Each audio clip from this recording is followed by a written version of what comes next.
ఓం గం గణపతే నమః. ఓం శ్రీమాత్రే నమః.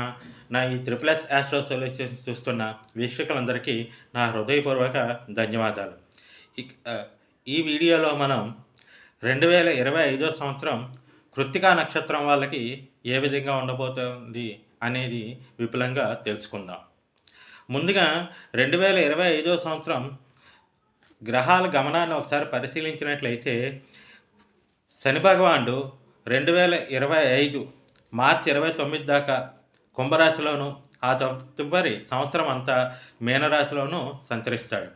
అలాగే దేవగురువు బృహస్పతి 2025 మే 14 దాకా వృషభంలోను, ఆ తర్వాత మిథునంలోను, తిరిగి అక్టోబర్ 29 నుంచి డిసెంబర్ 4 వరకు కర్కాటకంలోను, డిసెంబర్ 4 తర్వాత తిరిగి వక్రించి మిథునంలోను సంవత్సరం అంతా సంచరిస్తాడు.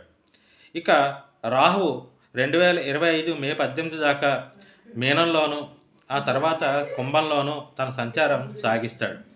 అలాగే కేతువు 2025 మే 18 దాకా కన్యలోను, ఆ తర్వాత సింహంలోను సంచరిస్తాడు. ఇక ఈ విధంగా ఉన్నటువంటి గ్రహాల గమనాన్ని బట్టి మనం కృత్తికా నక్షత్రం వాళ్ళకి 2025 సంవత్సరం ఏ విధంగా ఉండబోతోంది అనేది ఒకసారి పరిశీలిద్దాం. ఇక్కడ కృత్తిక గురించి చెప్పుకునే ముందు ఒక ముఖ్య విషయం చెప్పుకోవాలి. కృత్తిక 4 పాదాల్లో మొదటి పాదం మేషరాశిలోను, 2, 3, 4 పాదాలు వృషభంలోనూ వస్తాయి. మేషరాశి ఫలాలు, వృషభ రాశి ఫలాలు ఆల్రెడీ మనం ఇయర్లీ ఫలితాలు చెప్పుకున్నాం. అందుకని ఈ కృత్తికా నక్షత్రం వాళ్ళకి ఏంటంటే ఈ సంవత్సర ఫలితాలు చూసుకుంటే కొంతమందికి మేషంలోను, కొంతమంది అంటే 2, 3, 4 పాదాల వాళ్ళు వృషభంలోనూ ఉంటారు. కాబట్టి ఈ 2 రాశుల తాలూకా ఫలితాలను మనం బేరీజ్ వేసుకుని ఈ నక్షత్ర ఫలితాలు ఏ విధంగా ఉంటాయో ఒకసారి తెలుసుకుందాం. ముందుగా కృత్తిక మొదటి పాదం వాళ్ళకి, అంటే వీళ్ళు మేషరాశిలోకి వస్తారు కాబట్టి ఈ కృత్తిక మొదటి నక్షత్ర జాతకులకి ఈ సంవత్సరం గోచార పరంగా ఏ విధంగా ఉందో తెలుసుకుందాం. కృత్తిక నక్షత్రం అంటే వీళ్ళు రవి మహాదశలో పుట్టి ఉంటారు. రవి ఆ తర్వాత వీళ్ళకి చంద్రమహాదశ, ఆ తర్వాత కుజమహాదశ, ఆ తర్వాత రాహు మహాదశ, ఆ తర్వాత గురు మహాదశ, ఆ తర్వాత శని మహాదశ, ఇలాగ వరుస క్రమంలో వీళ్ళకి వివిధ దశలు జరుగుతూ ఉంటాయి. ఇక ఎవరైతే కృత్తికా నక్షత్రంలో మొదటి పాదంలో జన్మించి ఉంటారో విద్యార్థులకైతే ఈ సంవత్సరం చాలా బాగుంది. ప్రథమార్థం కానీ ద్వితీయార్థం కానీ వీళ్ళకి శ్రమకి తగ్గ ఫలితం దక్కుతుంది. అలాగే పోటీ పరీక్షల్లో అనుకున్న విధంగా ఉత్తీర్ణత సాధించగలుగుతారు. అలాగే విదేశాలకి ఉన్నత విద్య కోసం వెళ్ళే ప్రయత్నాల్లో ఉంటే అది కూడా ద్వితీయార్థంలో ఫలించే యోగం అయితే కనిపిస్తోంది. కావున విద్యార్థులకి ఈ సంవత్సరం చాలా బాగుంది. మరీ ముఖ్యంగా ఎవరికైతే కుజమహాదశ జరుగుతోందో, విద్యార్థుల్లో ఎవరికైతే కుజమహాదశ జరుగుతోందో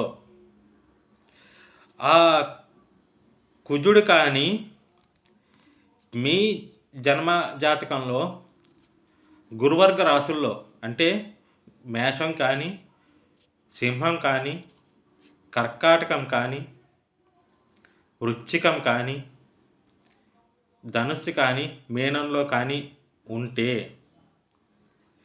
మీకు ఆ విద్యార్థులకి అద్భుతమైన ఫలితాలు కలగబోతున్నాయి. ముఖ్యంగా వైద్య విద్యార్థులకి మంచి ఫలితాలు రాబోతున్నాయి. అలాగే ఈ కృత్తిక మొదటి పాదంలో పుట్టిన ఎవరైతే మేషరాశి జాతకులు ఉంటారో వీళ్ళలో ఉండే ఉద్యోగస్తులకి అన్ని విధాల అనుకూలంగా ఉంటుంది. వీళ్ళకి ప్రథమార్థం కంటే ద్వితీయార్థం చాలా యోగదాయకంగా ఉంటుంది. ముఖ్యంగా ఎవరికైతే రాహు మహాదశ నడుస్తూ ఉందో ఆ రాహువు కానీ మీ జన్మజాతకంలో శనివర్గ రాశుల్లో ఉంటే అటువంటి ఉద్యోగస్తులకి ఈ సంవత్సరం చాలా అద్భుతంగా ఉండబోతోంది. ద్వితీయార్థం వీళ్ళకి చాలా యోగదాయకంగా ఉంటుంది. వృత్తిలో అనుకున్న ప్రమోషన్‌లు, ఇంక్రిమెంట్‌లు అలాగే హ్మ్, ఒకవేళ ఉద్యోగ మార్పు కోరుకునే వాళ్ళకి వాళ్ళు కోరుకున్న చోటకి కోరుకున్న ఉద్యోగం లభించడం, నూతన ఉద్యోగం. అలాగే ఎవరైనా విదేశీ ఉద్యోగ ప్రయత్నాలు చేసేవాళ్ళుంటే వాళ్ళకి విదేశీ అవకాశాలు కూడా కలిగే యోగం చాలా బలంగా కనపడుతుంది. ఇక ఆరోగ్యపరంగా ఈ సంవత్సరం వీళ్ళకి చెప్పుకోదగ్గ అనారోగ్య సమస్యలేమీ కనపడటం లేదు. ఏదో వాతావరణ మార్పుల వల్ల వచ్చే చిన్న చిన్న రుగ్మతలు తప్పితే పెద్దగా చెప్పుకోదగ్గే అనారోగ్య సమస్యలైతే ఈ కృత్తిక మొదటి పాదం వాళ్ళకి కనిపించటం లేదు. అలాగే ఎవరైతే అవివాహితులున్నారో వాళ్ళకి ఈ అక్టోబర్ నుంచి డిసెంబర్ మధ్యలో వివాహం కలిగే అవకాశాలు ఉన్నాయి. వివాహ యోగం బాగానే కనిపిస్తోంది. అలాగే ఆర్థిక పరంగా కూడా ఎటువంటి ఇబ్బందులు కనపడట్లేదు. ఈ ప్రథమార్థం కంటే ద్వితీయార్థం చాలా యోగదాయకంగా ఉండబోతోంది.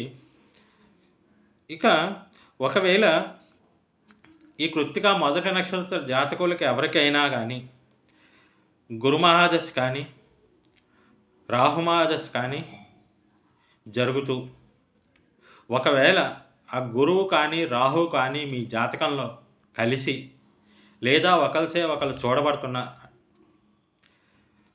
అవి శనివర్గ రాశులే ఉంటే, అంటే ఉదాహరణకి వృషభం కానీ మిథునం కానీ కన్య కానీ తుల కానీ మకరం కానీ కుంభం కానీ ఈ రాశుల్లో ఎక్కడైనా గురువు కానీ రాహు కానీ కలిసి ఉన్నా లేక వీళ్ళిద్దరూ ఇదే రాశుల్లో ఒకరికొకరు సంసప్తకంలో ఉన్న ఎదురెదురుగా ఉండి ఒకరి దృష్టి ఒకరి మీద పడిన అటువంటి జాతకులకి ఉద్యోగంలో కానీ కొంచెం ఇబ్బందికర పరిస్థితులు ఈ ప్రథమార్థంలో కనపడుతున్నాయి. కావున ఇలాంటి ఒకవేళ ఎవరైనా ఉంటే వీళ్ళు ముఖ్యంగా ప్రతి గురువారం సాయిబాబా దర్శనం చేసుకోవడం కానీ దత్తాత్రేయ స్వామి దర్శనం చేసుకోవడం కానీ అలాగే సాయిబాబా చరిత్ర పారాయణ చేయడం కానీ మంచి పరిహారం. లేదు గురువారం నాడు మీ దగ్గరలో గోశాల ఉంటే గోవుకి గోసేవ చేసుకోండి, అది కూడా మీకు మంచి ఉపయోగపడుతుంది. ఇక కృత్తిక 2, 3, 4 ఇది వృషభ రాశిలోకి వస్తుంది. ఎవరైతే కృత్తిక 2, 3, 4 నక్షత్ర జాతకులు ఉన్నారో ఈ 2, 3, 4 జాతకుల నక్షత్రాలు ఉన్న ఎవరికైతే విద్యార్థులు ఉన్నారో విద్యార్థులకి ఈ సంవత్సరం బాగా యోగిస్తుంది. ముఖ్యంగా ప్రథమార్థం చాలా బాగుంటుంది. ద్వితీయార్థం కంటే కూడా ప్రథమార్థం చాలా యోగదాయకంగా ఉంది. ద్వితీయార్థం కూడా అక్టోబర్ వరకు బాగుంది. అక్టోబర్ తర్వాత కొంచెం ఇబ్బందికరంగా ఉంటుంది. అంటే శ్రమ ఎక్కువ అవుతుంది, శ్రమకు తగ్గ ఫలితము ఉండకపోవచ్చు. ఒకవేళ ఎవరైనా విదేశీ అవకాశాల కోసం ఎదురు చూస్తూ ఉంటే అక్టోబర్ లోపుగా అయితే విదేశీ అవకాశాలు ఫలించే సూచనలు కనపడుతున్నాయి. అక్టోబర్ తర్వాత అయితే అది కొంచెం ఆలస్యమయ్యే సూచనలు అయితే కనపడుతున్నాయి. ముఖ్యంగా ఉద్యోగస్తులకి ఎవరికైతే రాహుమహాదశ కానీ గురుమహాదశ కానీ జరుగుతోందో, ముఖ్యంగా గురుమహాదశ ఎవరికైతే జరుగుతోందో వాళ్ళకి ఈ సంవత్సరం చాలా అద్భుతంగా ఉంటుంది. అలాగే నిరుద్యోగులు ఎవరైనా ఉండి ప్రభుత్వ ఉద్యోగం కోసం ప్రయత్నాలు సాగిస్తూ ఉంటే వాళ్ళకి కానీ గురుమహాదశ జరుగుతూ ఉంటే, అలాగే మీ వ్యక్తిగత జాతకంలో రవి మేషంలో కానీ సింహంలో కానీ అలాగే కుజుడు మకరంలో కానీ వృశ్చికంలో కానీ మేషంలో కానీ అలాగే గురువు కర్కాటకంలో కానీ ధనుస్సులో కానీ మీనంలో కానీ, అంటే రవి మేషంలోనూ సింహంలోనూ ఉండాలి. గురువు కర్కాటకం ధనుస్సు మీనం మీనంలో ఉండాలి. కుజుడు మేషం, వృశ్చికం, అలాగే మకరం, కర్కాటకం నీచమైనా కూడా ఇక్కడ మంచి ఫలితాన్ని ఇస్తాడు వీళ్ళకి. ఉండి మీకు కానీ గురుమహాదశ కానీ జరుగుతూ ఉంటే మీకు ఈ సంవత్సరం గవర్నమెంట్ ఉద్యోగం 100కి 100% కలిగే అవకాశం ఉన్నది. మీకు గవర్నమెంట్ ఉద్యోగం లభిస్తుంది. అలాగే ఎవరైతే రాహుమహాదశ నడుస్తుందో, రాహు కానీ మీ జాతకంలో ఒకవేళ గురువర్గ రాశుల్లో ఉంటే ప్రథమార్థం కొంచెం ఇబ్బందికరంగా ఉంటుంది ఉద్యోగస్తులకి. ద్వితీయార్థము పర్వాలేదు, ప్రథమార్థం కొంచెం ఇబ్బందికరంగా ఉంటుంది.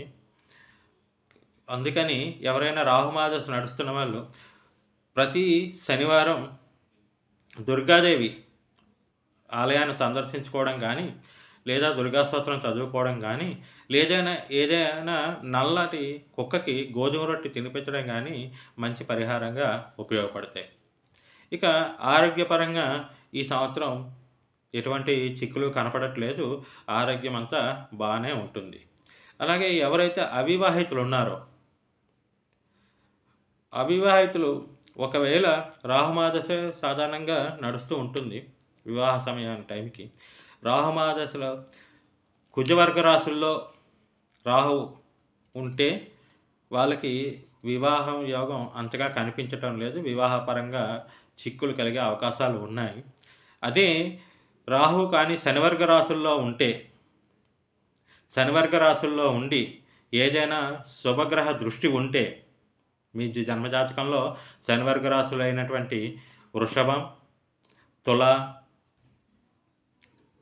తర్వాత కన్య, మిథునం, మకరం, కుంభం ఈ 6 రాశుల్లో ఉండి ఏదైనా శుభగ్రహం అయినటువంటి గురువు కానీ శుక్రుడి కానీ చేత దృష్టి కలిగి ఉంటే వాళ్ళకి ద్వితీయార్థంలో వివాహ యోగాలు ప్రబలంగా ఉన్నాయి. అలాగే ఆరోగ్యపరంగా పెద్ద చిక్కులేమీ లేని చెప్పిన, ఆర్థికంగా కూడా ఎటువంటి ఇబ్బందులు ఉండవు. ఈ సంవత్సరం చాలా అద్భుతంగా ఉండబోతోంది. ముఖ్యంగా ప్రథమార్థం కంటే కూడా ద్వితీయార్థం చాలా బాగుంటుంది. నూతన గృహయోగం కూడా అక్టోబర్ నుంచి డిసెంబర్ మధ్యన నూతన గృహయోగం కూడా కనిపిస్తుంది. అలాగే ఎవరైతే ఈ కృత్తికా నక్షత్ర జాతకులు గురువు కానీ శనివర్గ రాశిలో ముఖ్యంగా మకరంలో ఉండి, అంటే మకరంలో గురువు నీచస్థానం కదా, మకరంలో ఉండి గురువు వాళ్ళకి కానీ గురుమహాదశ జరుగుతూ ఉంటే ఈ కృత్తికా నక్షత్ర జాతకులకి ఎవరికైనా వాళ్ళకి కొంచెం ఆరోగ్యపరమైన చిక్కులు కలిగే అవకాశాలు ఉన్నాయి, అది కూడా ద్వితీయార్థంలో. అలాంటి వాళ్ళు ఒక 16 గురువారాలు సాయిబాబా మందిరంలో కానీ దత్తాత్రేయుడి మందిరంలో కానీ నానబెట్టిన శనగల్ని భక్తులకి ప్రసాదంగా పంచితే మంచి పరిహారంగా ఉపయోగపడుతుంది. సో ఇలాగా నేను చెప్పిన ఈ పరిహారాలు చేసుకుంటూ మీకు మరిన్ని శుభ ఫలితాలు కలగాలని కృత్తికా నక్షత్ర జాతకులకి 2025 సంవత్సరాల్లో మరిన్ని శుభ ఫలితాలు కలగాలని కోరుకుంటున్నాను. అలాగే నా ఈ వీడియో చూస్తున్న చాలామంది వీక్షకులకి నా విన్నపం ఏమిటంటే, చాలామంది మీరు చూస్తున్నారు కానీ సబ్స్క్రైబ్ చేసుకోవటం లేదు. దయచేసి ఈ వీడియో చూసిన వాళ్ళ అందరూ కూడా నా ఛానల్ని సబ్స్క్రైబ్ చేసుకోండి. ఎందుకంటే నేను ఎప్పుడప్పుడు పెట్టే అప్డేట్లన్నీ మీకు నోటిఫికేషన్ రూపంలో నేను పెట్టిన వెంటనే మీకు నోటిఫికేషన్ వస్తాయి. అందుకని నా ఛానల్ సబ్స్క్రైబ్ చేసుకోండి. అలాగే మీకు ఈ వీడియో నచ్చితే లైక్ చేయండి, మీకు తెలిసిన నలుగురికి షేర్ చేయండి. ఇక ఇంకొక విన్నపం ఏంటంటే వీక్షకులకి, ఏదైతే గోచార ఫలితం ఉందో ఇది నేను సాధ్యమైనంత దాకా వ్యక్తిగత జాతకాల పరంగా కూడా గ్రహాలు మీకు చెప్పాను. ఈ స్థానాల్లో ఈ రాశుల్లో ఉంటే ఏ విధంగా ఉంటాయి ఫలితాలని. అంటే ఇది ఒక 20 నుంచి 30% వరకు నిజమవుతుంది. కానీ మిగతా 70% కూడా అది మన వ్యక్తిగత జాతకాల మీద ఆధారపడి ఉంటుంది. ఉదాహరణకి ఇప్పుడు నేను చెప్పాను రాహువు ఫలితాలు ఎలా ఉంటాయి అంటే శనివర్గ రాశుల్లో ఉంటాయని.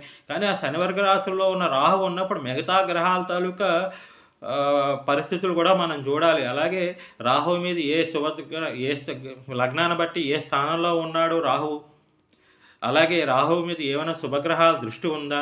లేదా రాహు ఏ ఏ స్థానాలను చూస్తున్నాడు? ఇవన్నీ కూడా పరిశీలించి ఇది ఎందుకంటే ఇది వ్యక్తిగతంగా పరిశీలన చేస్తే కానీ ఎవరికీ చెప్పలేం. అందుకని మీరు మీ వ్యక్తిగత జాతకాలని పరిశీలింపు చేసుకుంటే ఈ గోచారాన్ని అనుసరించి ఇంకా మరిన్ని ఫలితాలు శుభ ఫలితాలు పొందే అవకాశం అయితే ఉన్నది. అలాగే ఈ మధ్యన కొంతమంది అడుగుతున్నారు వ్యక్తిగత జాతకాల కోసమని. నేను ఏదైతే నా వాట్సాప్ నంబర్ మీకు కనపడుతుందో, వాట్సాప్ ద్వారా నన్ను సంప్రదిస్తే మీకు ఎటువంటి వివాహ సమస్యలు గానీ, ఆర్థిక సమస్యలు గానీ, కుటుంబ సమస్యలు గానీ, ఎటువంటి సమస్యలకైనా సరే మీ వ్యక్తిగత జాతకం పరిశీలించి తగిన పరిష్కారాలైతే నేను తెలియజేస్తాను. మరొకసారి నా ఈ వీడియో చూసినందుకు మీ అందరికీ ధన్యవాదాలు తెలియజేసుకుంటూ ఓం గం గణపతియే నమః.